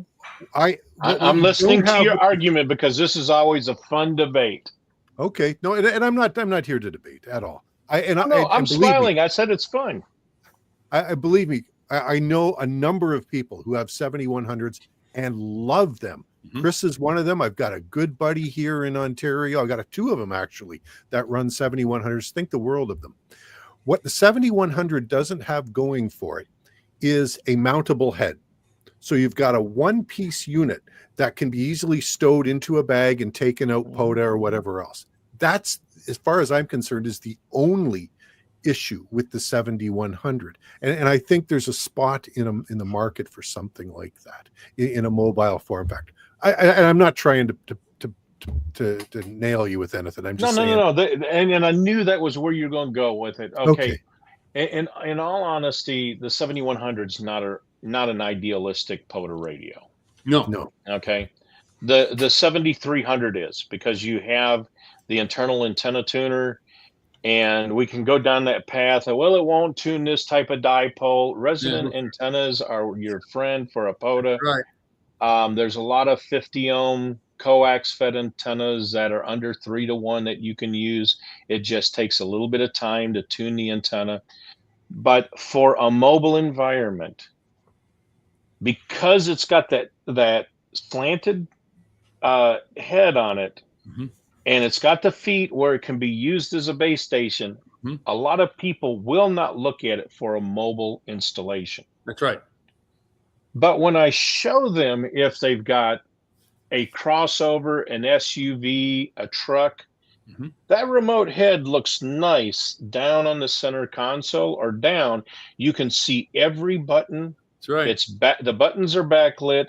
The screen angle you can see, and it was so funny when we went from the 706 to the 7000. I got so much hate email because the numbers were so small they couldn't read the numbers compared to the 706. But then when we discontinued the 7000, everybody got beyond the small digits. And the color screen, you got to have that. I'd never buy a 7100. And I'm like, you just need to try it in your installation. The speaker comes off the head. Your CW key plugs into the head. Everything plugs into the head. Everything you guys complained about the 706 and 7000 about how you had to run cables to the body are now in the head of the radio. Truth be told, we listened to these guys. We gave them what they wanted. And then you have the touch screen that makes navigation very, very easy. Yep. We did the smart menus. Why go through a laundry list of CW features if you're in AM, FM, or USB or SSB? I'm sorry. Why go through all the voice settings if you're in CW? Right. But it's because of the design of the head. So many people would stop and not try it. I know a couple of hams that decided to mount the head up above by the visor, and he goes, "Dude, this thing I can see and touch real quick. The buttons and the knobs make sense. You move the bar and you can feel the indented rotary encoder." Then That's right. Just so many of the different things for it, but just because people looked at it and thought it was an ugly duck, they would never try it. Yeah, great points. Great. Like Tracy said, I have one.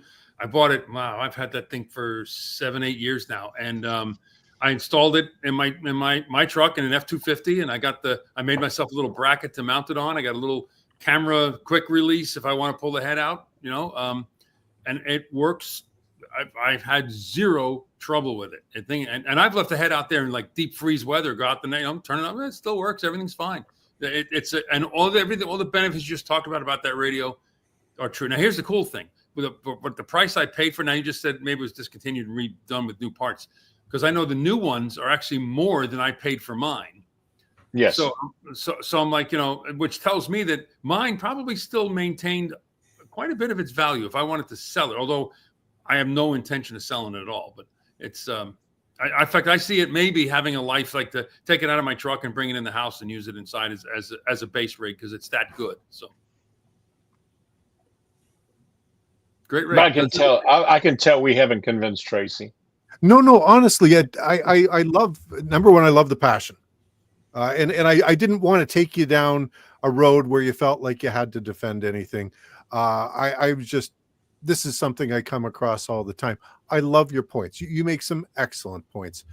And it has been funny, the customers that have taken the time to do it. And I've seen them at ham fests. they've approached me, they hit me with, why the heck did you do it? And then always that peripheral vision, you see them sneak back in the booth and they try it, they Yeah. touch it. And then usually it's one of their buddies that goes, yeah, he bought a 7100, but he's not going to tell you. But it's a phenomenon in ham radio, and you just alluded to it. You mentioned it, right? It's like, okay, I'm not buying any radio that doesn't have a built-in tuner. Then these people go out and buy an Icom 705, and it's like, I don't need a tuner. I've got an external one, or I'll run with resonant antennas. It's like these opinions change with the weather. So I absolutely, I get where you're coming from. And the thing is, I've even seen them go for where a radio was released. It's had a review in one of the magazines, a horrible review, and then the price drops. And then the next thing you know, it's the greatest radio ever released.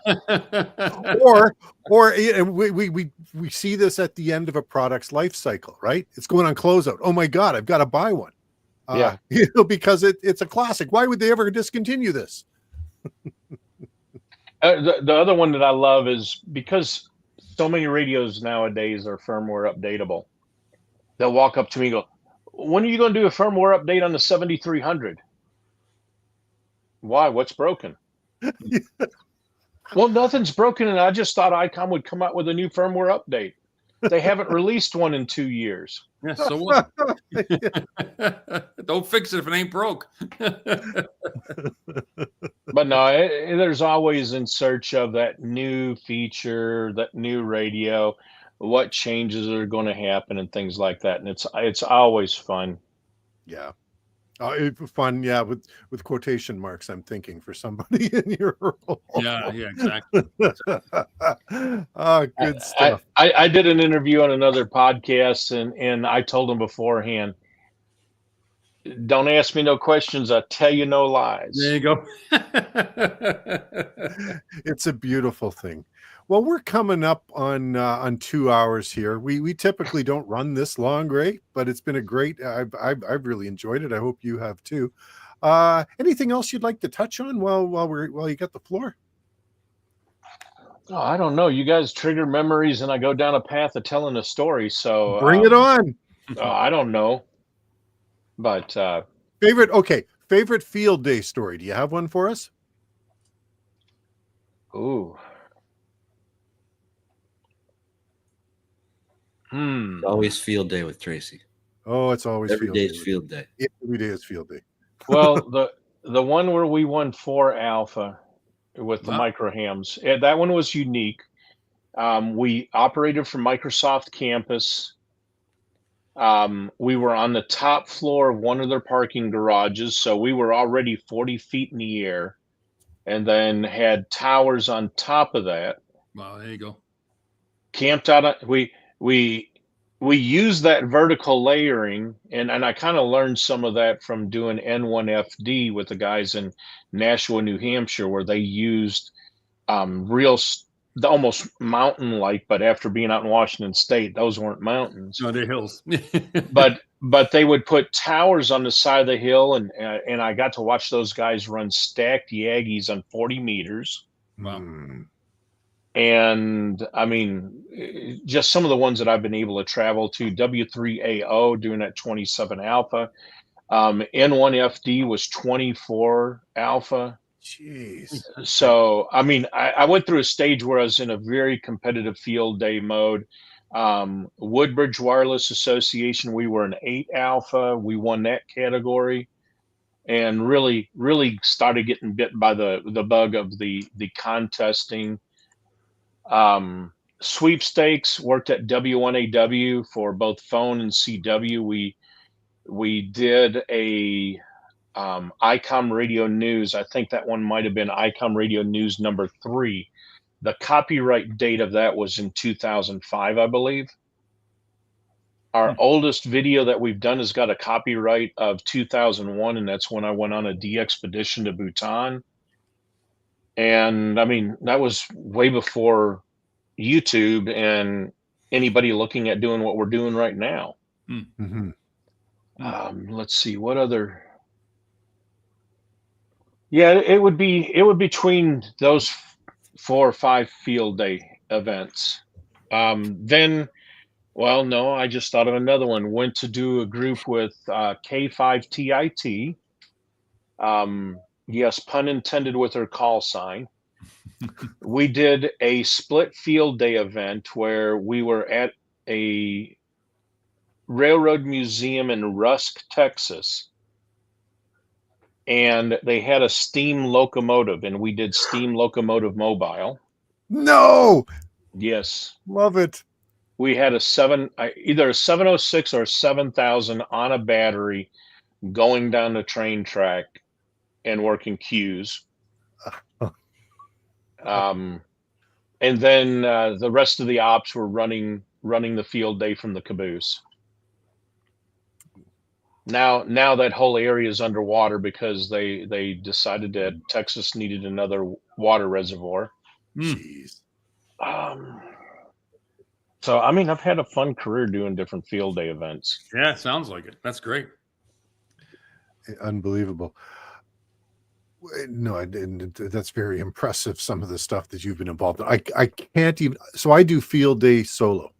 Okay. I drag all my stuff out. The complete opposite of what you've been exposed to, right? And I can only imagine what it must be like to be with a massive group like some of the ones you've been out with. Now, I just thought of one other thing. I've done. Yeah. I've competed in the IARU contest, QRP, while camping at Lake Sardis in Mississippi. I mean, that could have been a POTA event. Yeah. But, just different things like that. Yeah. Okay. I guess the biggest thing is I like operating when I can't get trapped into a rag chew. Yeah. No, fair enough. Favorite ham radio contact? You got a great DX contact that sticks out for you? Well, working the States from Bhutan was an interesting DX adventure. Whoa.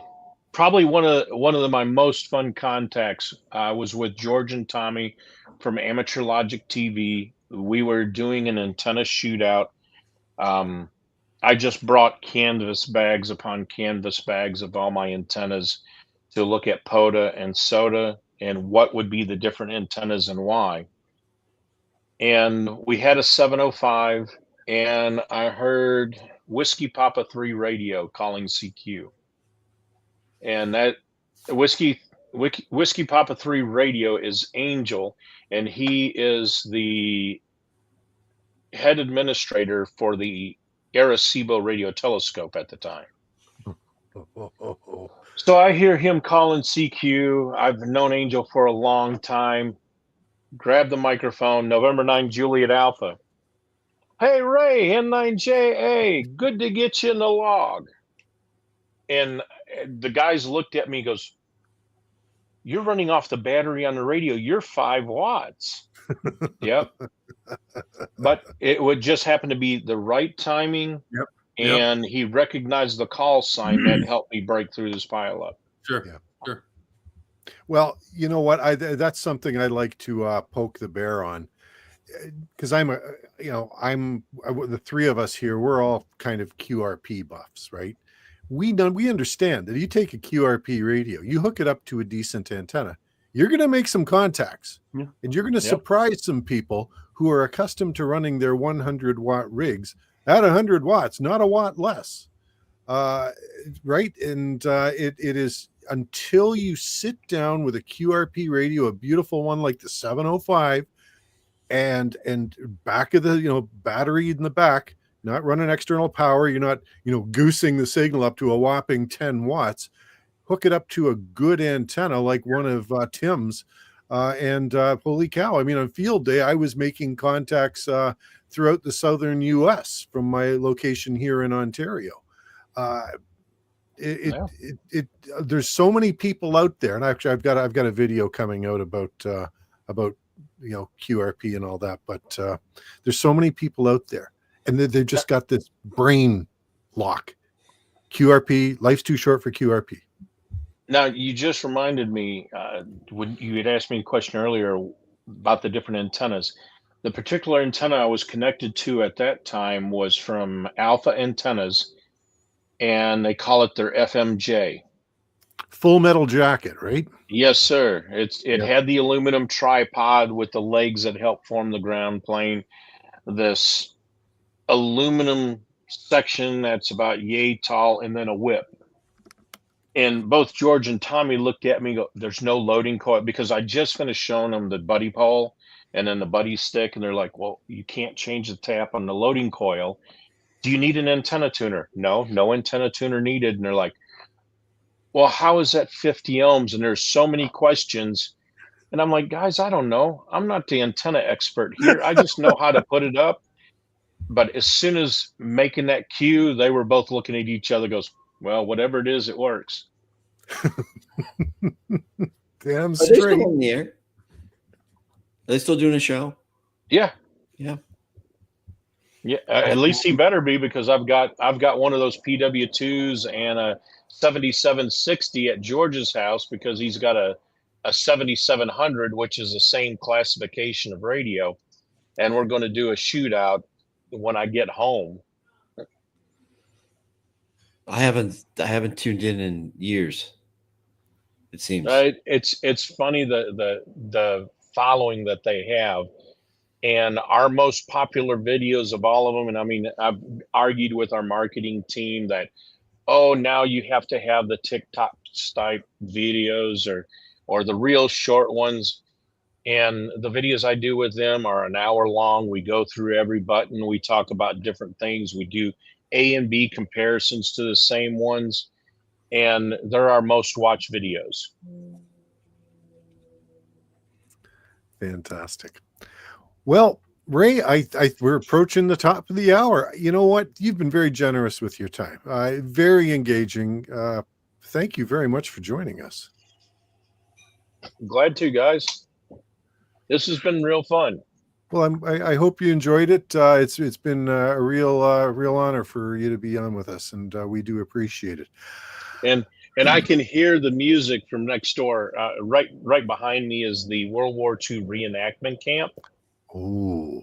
And tonight is their USO show. Nice. Well, you Nice. got to get over and check some of that out. No, I don't. Okay. because it's just a bunch of people having a good time, having fun doing it. They couldn't carry a note if it had a handle on it. Not that I'm anybody that would win a contest, but they are having a lot of fun. They need a harmonica player that can play "Pick My Heart." That's what they need. I can do that. Chris is a great one. I don't think I can listen to another rendition of Shaving Cream. Yeah, absolutely. Okay. Well, thanks again. Thank you to everybody who's tuned into this, either live or after the fact. Thank you to everybody who entered a comment. We appreciate you. Very glad to have you along with us.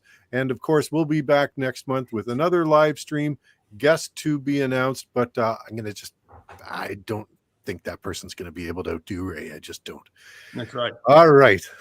Ray, Wait, what? if you don't mind, Ray, what we typically do is just hang around for a few minutes at the end, just to debrief a little bit. If you don't mind, we'd love to just take a couple of minutes with you.